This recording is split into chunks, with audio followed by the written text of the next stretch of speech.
Leaves are falling, the air is crisp and chilling.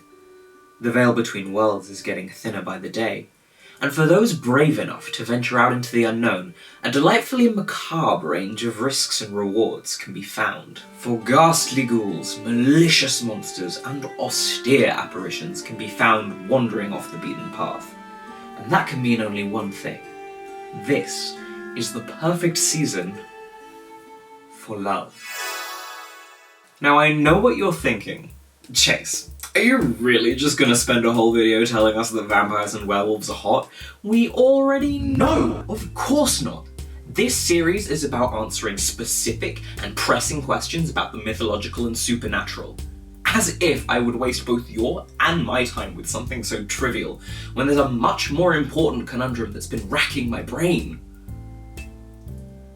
Which of these terrifyingly tragic ghost ladies can I bring home to my mother? It's the spooky season, so who isn't looking for their dream date this time of year? There's warm open fires, cozy hot drinks, and sweet treats to be sharing with our loved ones. So of course I'm after a cute GF. Ghost friend, obviously. But any old ghost won't do. I need to know that my GF is going to get along with my family, as well as provide a loving yet unsettling touch to my life. I have a list of potential love interests, but we need to be able to more accurately determine who the ideal candidate for me is. So I came up with this handy rating system to help figure that out. All of these points will be scored out of a potential 5, and then averaged out, so I can find my perfect date who I'm not afraid to bring home. Plenty of stories tie certain types of ghosts to certain emotions based on how they died or if they have any unfinished business. Any ghost that's stuck in one particular emotion isn't going to make a great impression on my family or make for healthy communication, so I think this is pretty important to keep in mind. It's not the be-all and end-all, beauty is subjective of course, but I kinda want to find my prospective ghost friend hot. Some ghosts are bound to certain locations, or at least have to be there during certain hours to keep the haunting up. These can more or less be considered work hours, so it's just making sure that our shift patterns are compatible. This score works in reverse in that the higher the rating, the less frightened I am of the ghost, just so that the averaging works out. While I do believe that a little bit of fear in the context of having a supernatural partner could be cool and fun, I don't want to be outright terrified of them, you know? And finally, kissability. Can I smooch that ghost? So now we have the system with which to rate our ghosts. Let's take a look at these spooky bachelorettes. Number 1 is the White Lady. White ladies are a pretty common type of ghost, often associated with their own personal tragedy, or seen as an omen of death. These spirits usually die under tragic circumstances to do with unrequited love, passing before their wedding, a lover being unfaithful, and so on. Many accounts of white ladies describe them as sobbing uncontrollably, or in the case of Dama Branca, a Brazilian sighting of a white lady who died in childbirth, the spirit may recount to you her misfortunes if you run into her. I can't really imagine bringing this kind of spirit home without her bringing the mood down over dinner or talking about her past love, so I'm gonna have to give a 1 out of 5 for emotion, because this poor woman's grief is inescapable. White ladies really could look like anyone, so this is kind of hard to pin down, but I'm a simple man. I think women are great, so I'm gonna give a 3, just to cover the middle ground here. There's not really much of a pattern as to when these ghosts appear. Medieval legend states that white ladies can show up during the day or night to signal the death of a family member in whoever's house she's standing outside. And many sightings of the White Lady at Oystermouth Castle in Wales state her as showing up to interrupt family picnics or dog walks during the day. That, coupled with this kind of spirit often being tied to a specific location, makes a white lady a really unavailable partner. Or at least one with a very difficult schedule to work around. 1 out of 5. This is an easy 5 out of 5. They're just very sad women, and the only thing frightening about that is that they weren't cherished in life.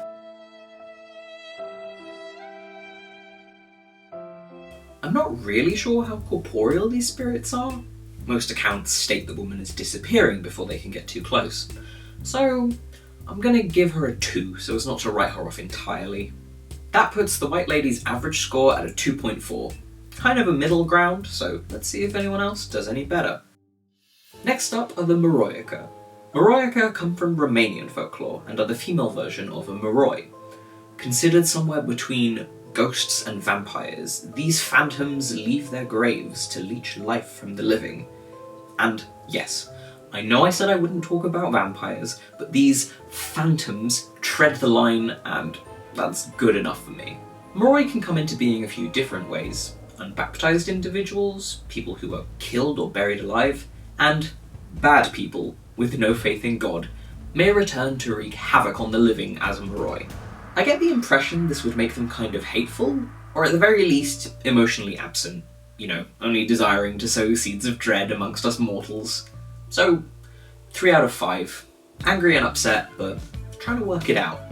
Most sources would tell you that anything vampire or vampire adjacent is always going to be cool and sexy, but considering that Moroi are risen from the already dead, I can't help but feel that they'd look a bit more corpsey. And whilst I do think fangs are hot, decaying flesh isn't really my jam, so 3 out of 5 depending on how well preserved my particular Moroica is. Moroi have a pretty busy schedule of destroying crops, killing pets, sometimes going after people. But I can't seem to find any source that states that they have to operate just at night or just during the day. I'd say that means me and my Moroica GF can hang out pretty much whenever we like, as long as I let her go off to sate her dark desires from time to time. 5 out of 5. I suppose there's always the threat of being drained by my partner, and the slightly more unnerving visage these ghosts have, so 3 out of 5 tops. Again, the whole corpsey thing kind of gets in the way here, but prob still would, 3 out of 5. That averages the Moroica out on a strong 3.4, but we've still got plenty more ghosts to look at yet. We're taking a look outside of Europe for our next candidate, the Yuki Owner. These are snow spirits from Japanese folklore who prey upon those who get lost in their frozen lands. But as luck may have it, sometimes a Yuki Owner is looking for love herself. So in one popular Yuki Owner story, the spirit actually takes pity on and falls in love with a young man lost in her frozen lands, and saves his life by guiding him to a warm cabin on the condition that he never tell anyone about their meeting. Later on, once the man has returned home, he meets a charming young girl and they've lived together happily married for years, until one day he tells her about his run-in with the Yuki Owner, and his wife reveals herself to be the spirit. Betrayed by him breaking his word, she flees into the night, never to be seen again. But this does imply that a Yuki Owner can live a normal human life if she chooses to keep her cool. So I'm going to give her a solid 5 out of 5 for emotion. These spirits are said to be covered in frost with a face pale as snow, and were mostly depicted as quite attractive when I was doing my research, so 5 out of 5. On the chance that I did meet and romance a Yuki Owner, I suppose she'd really only have to go haunting when it was snowing, and it really doesn't snow that often here in England, so I think I'm good. But I suppose if I say the wrong thing about how we met, she might disappear forever, so 3 out of 5 seems fair. I am a little bit concerned about being frozen to death by my partner, as it doesn't sound pleasant, but I wouldn't really define a Yuki Owner as scary, so 4 out of 5 for fear of frostbite. Considering a man supposedly lived with this kind of ghost as his wife for several years, definitely corporeal, definitely attractive, 5 out of 5, I'd kiss that ghost. This puts the Yuki Owner at a nice 4.4 overall, our strongest bachelorette yet, but there's still more to consider. Bachelorette number 4 hails from Ireland, and much like the White Lady, is seen as a herald of death. Let's meet the Banshee. The typical idea of a Banshee is a wailing woman whose ear-piercing shriek signals the death of a family member, this usually being born of a hatred she felt towards her family and life, and her screams celebrating the demise of someone she truly loathed.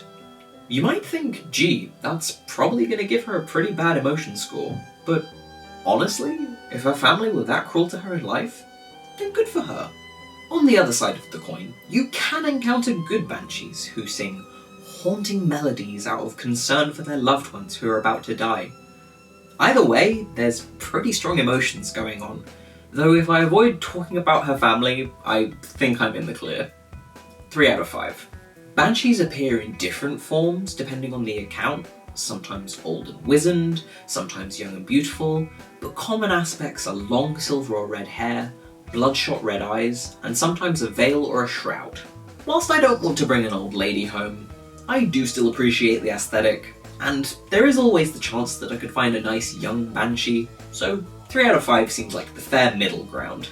Technically, these spirits would only really have to go do their ghost business whenever a family member of theirs was about to die, so I feel like a Banshee GF would be really available. I mean, sure, she might have to go screaming through the woods at night from time to time, but it's healthy to have a hobby, and I'd do the same if it was socially acceptable. 5 out of 5. I hate jump scares. The idea of waking up in the middle of the night to my partner screaming with tears running down her face, not because she's upset, but just because she's spooky, isn't ideal. And once it happened once, I would just live in fear of it happening again. So, 2 out of 5. This is another where I'm not really sure how corporeal a Banshee would be, and they don't really seem like the type of ghost to have a physical manifestation. If I could kiss a Banshee, would I? Yes. Do I know if I can for certain? No. So, 2 out of 5 for uncertainty. Evening out the results, that gives the Banshee a solid 3. But we're only halfway through our love interests right now, so let's move on. Unlike our other ghoulish gals thus far, our next candidate isn't a type of ghost, but rather a very specific ghost. The Bell Witch is the spectre behind a famous historical haunting in Robertson County, Tennessee, back in the early 1800s. According to legend, the Bell Witch was some sort of poltergeist haunting the Bell family home, supposedly upset by the family disturbing Native American burial grounds located somewhere on their property. She could turn into apparitions of animals, affect the physical environment, and even speak, displaying varying levels of comfort and displeasure with the family members over the course of the haunting. This makes the Bell Witch seem like a fully coherent and thoughtful ghost, so I think the full 5 out of 5 for emotion is only fair considering this. The Bell Witch was invisible, so there's not really much to say here. Even if I can just accept that she's a great girl despite not being able to see her. I can't explain that to my mother. I feel like family dinners would just be awkward because you'd never be able to tell if she was there or not. I'm sorry, Bell Witch. 1 out of 5 for being totally imperceivable. Supposedly, the Bell Witch could travel long distances quickly and wander between households, often spreading gossip from the locals to the Bell family as a source of her own amusement. An Englishman once offered to investigate the haunting, sceptical of the witch's power, and made an offhand remark about his parents during his stay. The next morning, the witch started to mimic the voices of his parents, and later on the Bell family received a letter from the Englishman, long after he'd left, claiming that his parents had said that the witch had visited them during the night that he'd stayed with the family. This means that she can move around pretty fast, but since she's invisible, it's hard to tell if she's really there with you. I feel like the Bell Witch would choose to stay with me, but there'd always be some anxiety about it, so 2 out of 5. The legend ends with the Bell Witch threatening, cursing, and then ultimately poisoning the family patriarch, John Bell Sr., so there's definitely some vengeance and direct action behind this ghost. This, coupled with her being invisible and having the ability to create spooky noises and apparitions, I wouldn't necessarily say I'd be frightened of the Bell Witch, but she'd certainly keep me on an uncomfortable edge, so 2 out of 5. While invisible, the Bell Witch could affect her physical surroundings, which leads me to believe that she is kissable.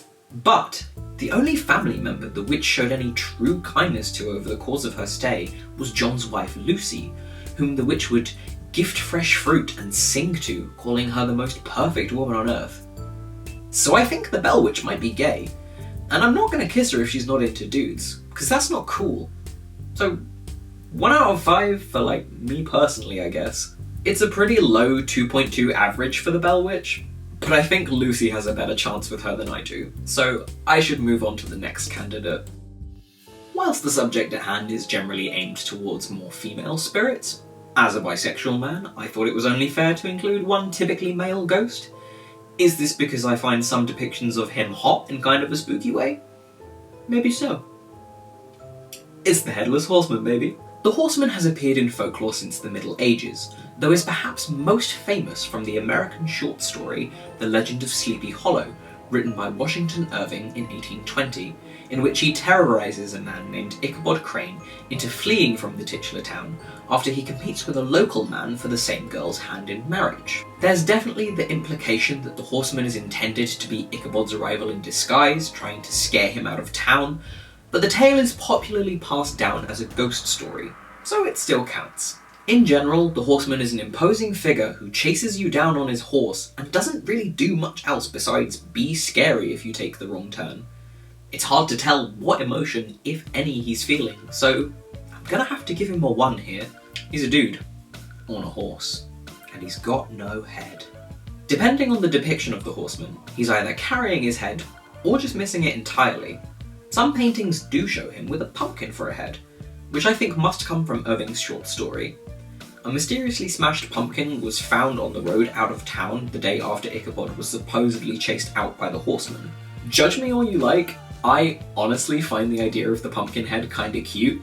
Otherwise he's just a big, creepy, imposing guy, and I really can't imagine bringing that home to my family. So, 3 out of 5 for the possibility of a pumpkin head. Considering the most well-known Headless Horseman legend is about one particular instance in one particular town, you'd think he must have pretty great availability, right? But he's also a horse person, and I just know he would spend so much time taking care of his spectral horse and not paying attention to me, and it would cause tension in our relationship. Why are you still with the horse? Haven't you spent enough time with the horse today? No, the horse cannot come into my house! That was a horse noise. I'd end up complaining about it to my mother, and she would come to resent him. Family dinner would just be awkward. 1 out of 5. Honestly, the whole headless thing doesn't bother me as much as the fact that he's just a big man and I'd never know what his emotions were. And that's kind of terrifying. 1 out of 5. This also relies on the pumpkin head being a thing or not. I would absolutely kiss a pumpkin head. I would not kiss a decapitated head. That is gross. 3 out of 5 for the hypothetical pumpkin head. That averages the Horseman's score at our lowest yet with 1.8. So for the token guy, he really didn't do a good job of representing himself. But I'm lucky enough to still have 2 candidates left to consider. Our next candidate hails from Southeast Asian folklore and is known as a Krasu, a nocturnal female spirit with an endless hunger for blood and flesh. Legends about what curses someone to become a Krasu vary, but one of the popular answers is black magic. Either a woman trying to learn black magic who casts the wrong spell, or a magic user just being punished for dabbling in forbidden arts may become a Krasu. By day, these spirits live amongst people fairly normally, though looking unnaturally tired, which, honestly, relatable. But considering they can blend into normal society, they get a solid 5 out of 5 for emotion. By night is where the issue comes about. Krasu normally appear as beautiful young women, but at night when they hunt, their heads float off and detach from their bodies, taking their throat, heart, stomach, and intestines in tow as they seek fresh blood and raw flesh to devour in their insatiable gluttony. A girl with a healthy appetite is attractive, but oof. The plus side here is that I'm usually asleep at night and wouldn't have to deal with it, so I think I can get away with a cheeky 4 out of 5 here. Out of sight, out of mind. Again, the Krasu is really only busy doing horrible ghost things at night, which means we'd have all day to hang out and really get to know each other. And sure, sometimes we'd have to cut an evening short so she can go off and perform her dark deeds, but generally I'd score availability at a nice 4 out of 5.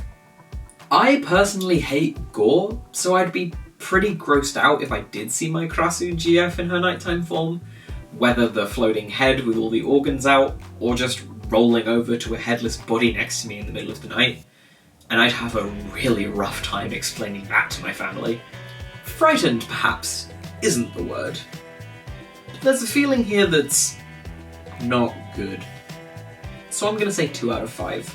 Definitely corporeal. Confirmed to be beautiful within the folklore. Absolutely kissable. 5 out of 5, no arguments here. The Krasu's score evens out at a nice 4. But we still have one more ghost left to look at. Our final bachelorette is one whose name has been whispered by many over the years for a cheap thrill or two.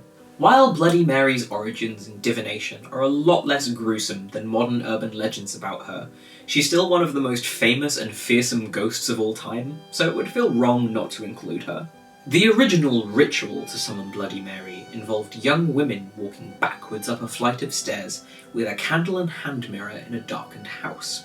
Supposedly, gazing into the mirror like this, they could catch a glance of their future husband's face, though there was always a chance that a skull might appear, indicating that they would die before getting the chance to marry.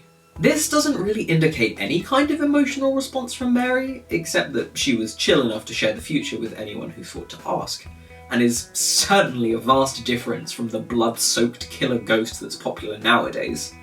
Since Mary can appear as good or evil in any iteration of her summoning ritual, I think it's fair to give her a 3 out of 5 to cover the middle ground for emotion. She has layers to her, but her temper's kind of extreme.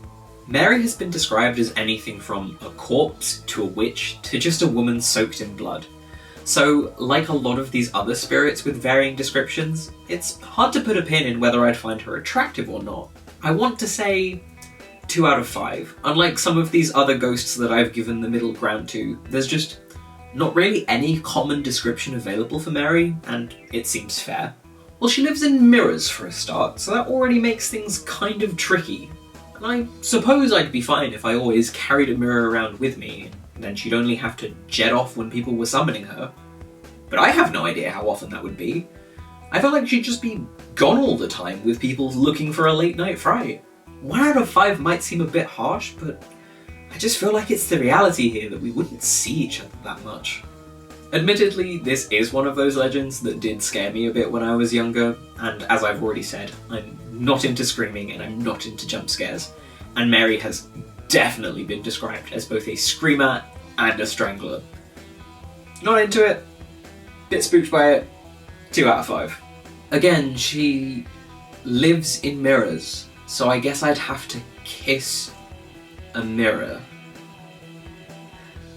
Which, I suppose, while corporeal, is also cold and hard, and not at all like kissing a person, so she gets 1 extra point for having some sort of physicality to her, but 2 out of 5 is the max I'm willing to give for chilly mirror kisses. Bloody Mary gets an overall 2, but it's time to compare averages now anyway, so let's take a look. Now that we've been through everyone, it's time to tally up the average scores, and find out who my perfect date is for this spooky season. A ghoulish partner who I won't be afraid to bring home to meet my mother.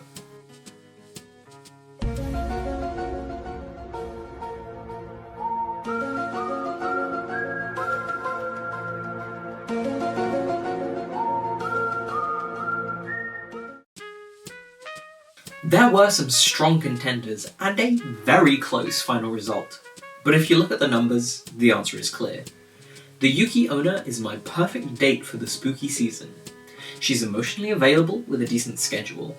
She's attractive and not too spooky as long as you don't mind the occasional chill in the air. Definitely kissable. And while she may have to disappear for the winter months to haunt her frozen lands, the rest of the year, she's all mine to cozy up with.